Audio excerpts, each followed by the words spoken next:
So today we're going to go over several different variations of the deadlift and talk about their intended purposes.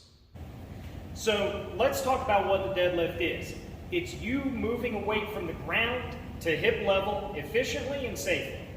Now, because everybody's body is shaped differently and our leverages are different, what's going to happen is you will find one style of deadlift that is your primary deadlift. It feels good, you feel strong with it, while you might find that there are some secondary styles that you just don't feel as comfortable with, or you find that you have a weakness in. Remember, if you train up those weaknesses, you're going to get stronger overall. Now for conventional deadlifts, we're going to have a hip width stance with our feet. We're going to hip hinge back, keeping our chest pronounced. We're going to pull that bar in nice and close and keep our back engaged. We're going to stand tall, and that's going to generate the lift. Drive your hips back, keep that bar in close each rep.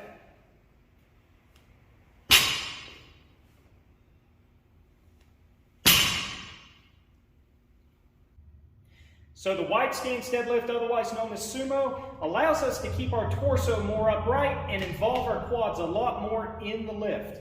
We're still going to hip hinge. We're going to keep that bar in nice and close. Our hands are directly underneath where our shoulders are. We're going to stand up nice and fast, keeping that bar in nice and close. You'll notice my torso is staying a lot more upright than with the conventional deadlift. So the Romanian deadlift, otherwise known as an RDL, allows you to train the top half of the deadlift, really overloading your glutes and your hamstrings.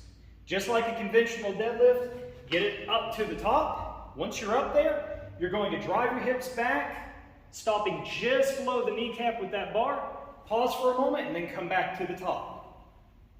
Really focus on the stretch in your hamstrings at this, and keeping that bar in nice and close.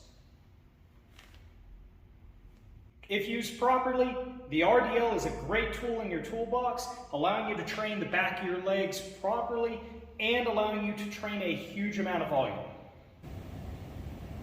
So the stiff leg deadlifts are a good option for training the hamstrings and the posterior chain. The main thing that you're wanting to remember is you're going to have a soft lock on your knees. You're not wanting to bend them too much. You're also going to want to drive your hips back to create that wedge. Keep that bar in nice and close the entire time. If you're doing it right, your hamstrings will have a very good stretch towards the mid and bottom areas.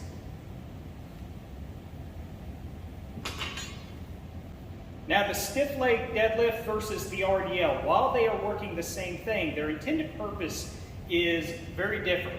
The stiff leg deadlift is more about going through that full range of motion, while the RDL is about overload, being able to stack a lot of weight on and train that top half of the deadlift. So for a lot of people, getting the weight off the ground is often the hardest part of the lift. One way of breaking through any plateau that you run into with that is a deficit deadlift. You would set up just like normal, but on a raised platform. And what that forces you is, instead of pulling from about mid-shin, you're going to be pulling from around your ankle. Maintain that same good form all the way through, keeping that bar in nice and close. So block pulls or rack pulls are both very good options for a lifter who's trying to get accustomed to lifting heavier weights. The main thing is, because you're not worried about breaking it off the floor as much and working through that limited range of motion, you're going to be able to move a lot more weight. Now remember, all the rules, whether conventional or SUMO stance, still apply. Keep that bar in close, keep that back tight, keep braced, keep that chest pronounced, and lift like you normally would.